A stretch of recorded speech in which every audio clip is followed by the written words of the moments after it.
All right. Hello, viewers across the world. Welcome, my plane.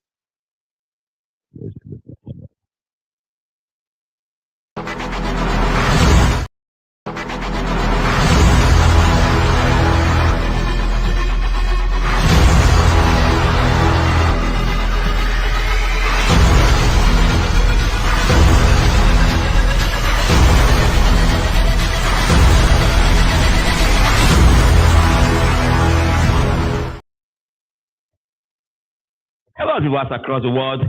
Welcome to. Oh no, I must be hearing myself.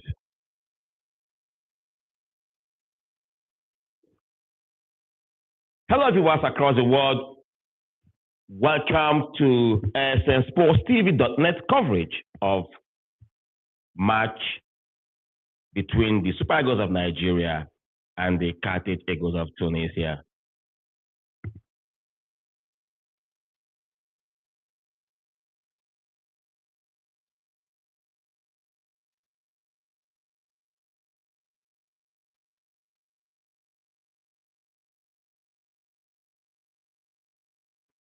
Okay, I'm hearing myself off the feed.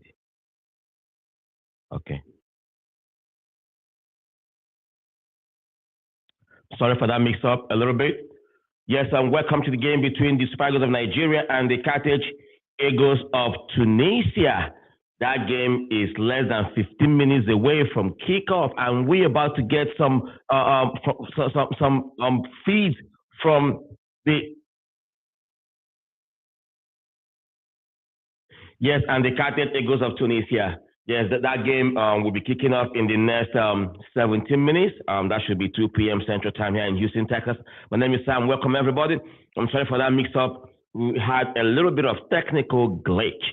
So we're going to get some feed from the Super Eagles camp. I will have somebody standing by there in Morocco to bring to us some live feed from Super Eagles camp as we take you on the journey. But before then, let's go back to some games that have been played. But it seems that Egypt is the only country that have confirmed their knockout ticket already. They defeated South Africa by a long goal. And it was Mo Salah who struck again 45th minute in the first half from a penalty spot to give Egypt the solitary goal that ended up becoming the deciding goal in that encounter against Bafana of South Africa. But then, something now started coming to my mind. How will you rate the officiating so far? Because the game between the host nation, Morocco and Mali, stirred up a little controversies when you look at how the referee have to come back almost 5 to 6 minutes later after he got a call from the VAR room for him to go check out that incident that happened inside Morocco 18 yards. But I'm going to show you some pictures because I don't have the copyright to the video. I don't want my YouTube channel to be, given a copyright strike. So, but I was able to capture some pictures though of that incident. So we're going to go with slide by slide. But then, how will you feel as a professional player when your former manager is your biggest fan? I'm talking about Jurgen Klopp. Jurgen Klopp was all up when, look at Jurgen Klopp celebrating Mo Salah after he got the win for Egypt against Bafana of South Africa. Look at how excited Jurgen Klopp is supporting Mo Salah, despite the recent controversy that engulfed Mo Salah before the Afcon, when he voiced out his displeasure at being kept on the bench, being made the scapegoat at Liverpool poor run of forms before the Afcon. But he was the one that brought Mo Salah to Merseyside, and he still shows support to the biggest African star. Jurgen Klopp supporting Mo Salah. All right, let's go back to what I was saying. How will you rate the officiating so far of this tournament? I mean, from 1 to 10, How will you rate the officiating? The game between Egypt and South Africa, there was also a controversial penalty denial for South Africans. And I'm going to show you the reaction of a lot of people. Look at that. Look at that. You know, now I want you to be the judge. I don't want to be the judge, the jury, and the executioner. I want to be the judge. You know, when you look at this, do you think that if the referee had awarded a penalty to South Africa, would he have been wrong? Will he justify this penalty award? I don't know. But it seems that sometimes the way they interpret handball goes with intent. Did his movement of the hand make the player bigger and obstruct play? Or was the hand in a natural position? If you're falling, your hand will be the first thing that will extend from your body to help cushion your fall. So I think that player was in a natural position. And I think the referee was right not to call that penalty for South Africa. All right, let's go to that one between Morocco and Mali. I'm going to start from here. Let's start from here. Watch the clip. You see the way the Moroccan player, see the contact? The ball was even away from the Malian player. That means the Moroccan player wasn't going for the ball. Look at the contact. Look at the contact. Let's go to another pictorial display. Now, look at the VAR camera. Now you see where the initial contact. So when you keep looking at all these slides, at first, the referee waved play on. He waved play on. Now, let me get a wider angle view of it. Yeah. At first, the referee said play on. No problem. Bam, wahala. Nothing that happens. Someone at the play ball. One incident happened inside this game that the players now start, going at themselves, begin to show themselves. I'm showing you all the pictorial display of that call. Now look at it right here. Now look at this one. So the referee now got a call from the VAR room for him to come and review it. Most often than not, whenever a referee goes to the pitch side monitor, his interpretation always changes. It doesn't matter. So he was called to the sideline monitor and he went there and he watched it. After watching that, look at what he did. Boom. That's a penalty for Mali. Penalty for Mali. And that penalty for Mali pegged Morocco back. And that game ended 1-1. Mali and Morocco shared the spoils. So now, in that group, Morocco 4 points. Yes, Morocco will qualify to the next round regardless. But they have to wait until the final group games for them to confirm their next round ticket. But today, the Super Eagles of Nigeria can qualify automatically to the next round or can wait or will wait to the next group matches.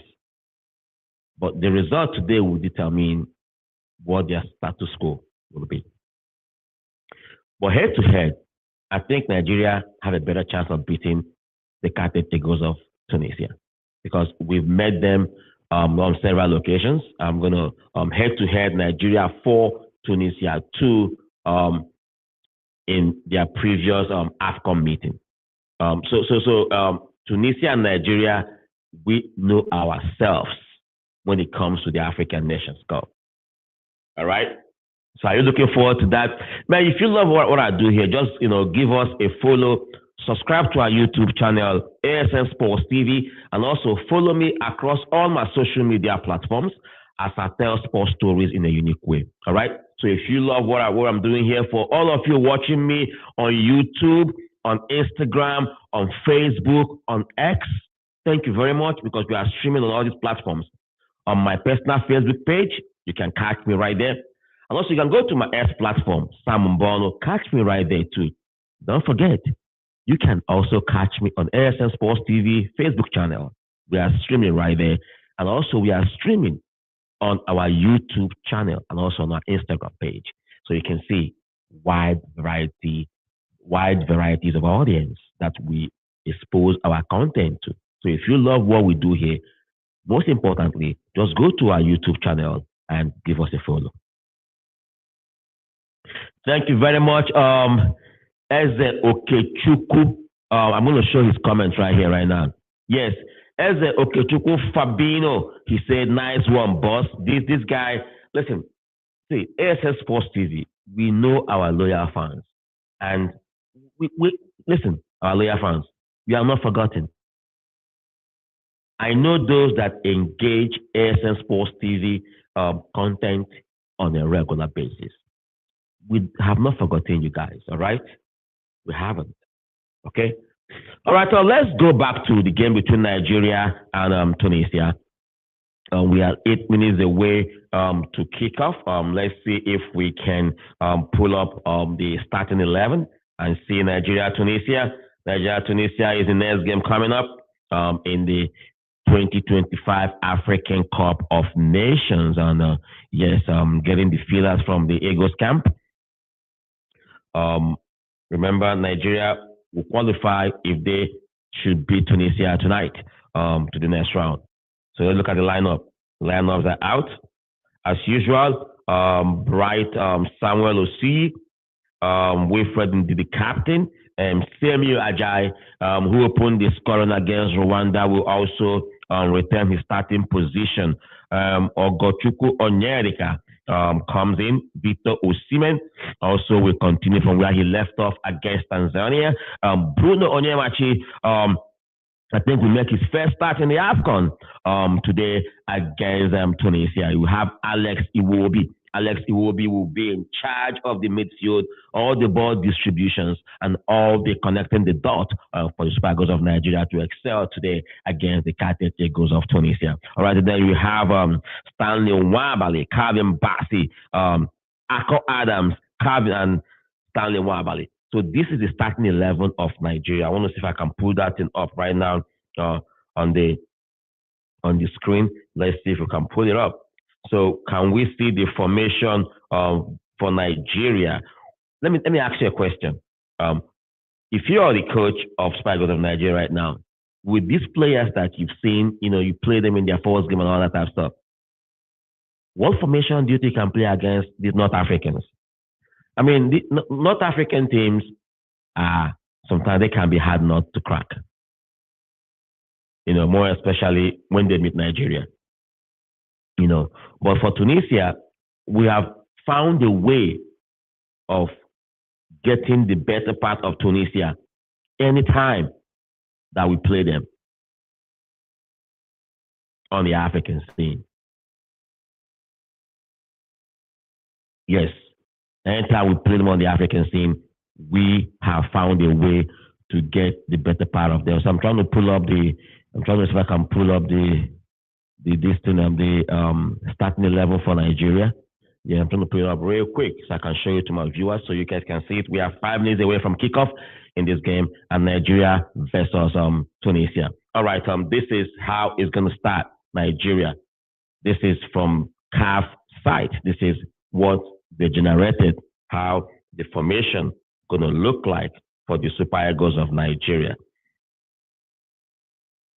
This is the formation that is currently available on CAF site. So with that in mind, just know that Victor Osimhen is the one who's going to lead the line. And with the lineup I'm seeing here, Demola Lookman is still right there. Lookman returned his position. So it's going to be basically, just 1 or 2 changes in the team that defeated what's their name? Tanzania 2-1 in their opening group C fixture. So what do you think might be the prediction? What do you think might be the prediction? Tell me. Go ahead. What do you think might be the prediction between Nigeria and Tunisia? For me, I'm going for a 2-1 win for Nigeria. Because I would be too arrogant and be too disrespectful and be too not to acknowledge the talent of these Tunisians. I mean, we can say that head to head, we enjoy a better head to head, but this Tunisia team look quite a little bit different. So I think at the end of 90 minutes, I'm a Nigerian, so I want Nigeria to win. So I'm going for a 2-1 win. I'm going for a 2-1 win for Nigeria. So let's look at results from around the African Nations Cup. Result from around the Afcon. Result from around the Afcon. Like I said earlier, Egypt pipped South Africa by 1-0. And in that vein, other results, Uganda and Tunisia played, and Tanzania played out a 1-1 draw, another Group C result. So if Nigeria get a win today or even get a draw, we will make to the next round because Tanzania and Uganda shared the spoils. Now, Senegal and Congo DR, I think Senegal and Congo DR, that was a very tough match.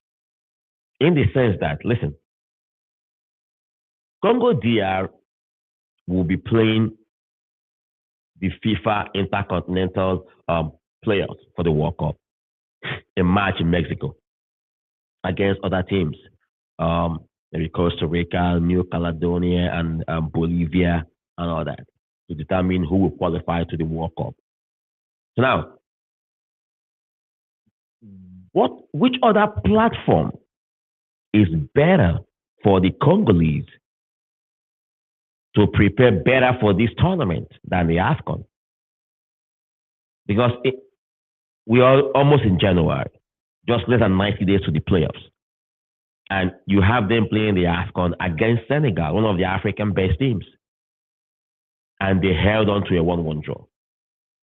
Which other tournament will put them in a better battle ready for the Intercontinental World Cup playoffs than the African Cup of Nations?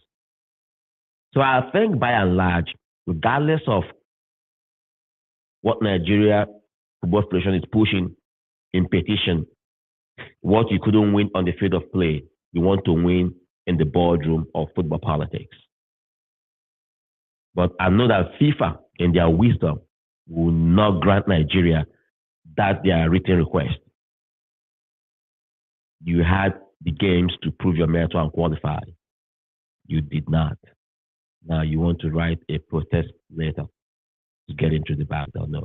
I think Congo DR deserves to be where they are right now and to be able to compete for that ticket in that playoffs. I think the African Nations Cup will prepare them mentally and competition ready for that tournament. All right, we are on the way in. All right, I'm going to bring up that match for Nigeria against Tunisia. Yes, we're going to have. Let me see if I can. Yes. Oh, Nigeria. Let me see. Yes. Yes, Nigeria against Tunisia. Nigeria against Tunisia. The game is on right now. The captain of Nigeria and Tunisia captain with the referees are taking pictures. They just showed us the VAR room. Are they going to use it? I mean, if you want to join me on the show, you can join me on the show. I can send you the link so you can join me on the show. If you want to join me on the show, just DM me on my Facebook so that I'll send you the link so you can join me on the show so we can have conversation as Nigeria takes on Tunisia in their second Group C match. I'm going to have an armchair analysis while the game is on, live here.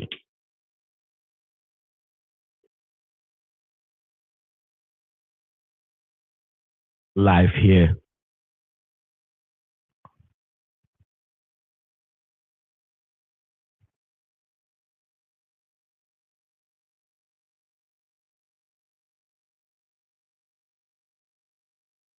All right, the game is on. It's kickoff. It's kickoff.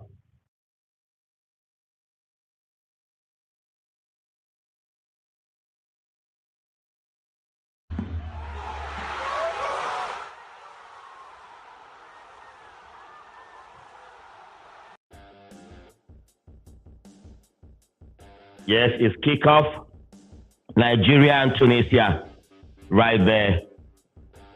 Let's see if Nigeria, let's how they will execute this game.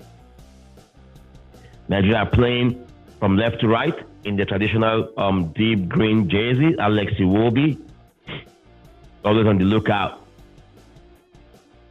Tunisia trying to overload that far side of Nigerian defense on flank to working from there. Great interceptions from Nigerian defense, working really hard early in the game. Osimhen gives a chase. Great interception from Tunisia. Throwing for Nigeria.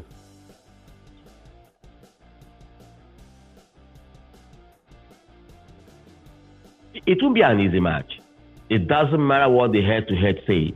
It doesn't matter what the previous meeting results say. But the fact is that this is the 2025 African Nations Cup. Nigeria versus Tunisia. We'll be right back at halftime so we can allow our viewers to go and watch this game. Then we can come back and chop it up after the first 45. My name is Sam.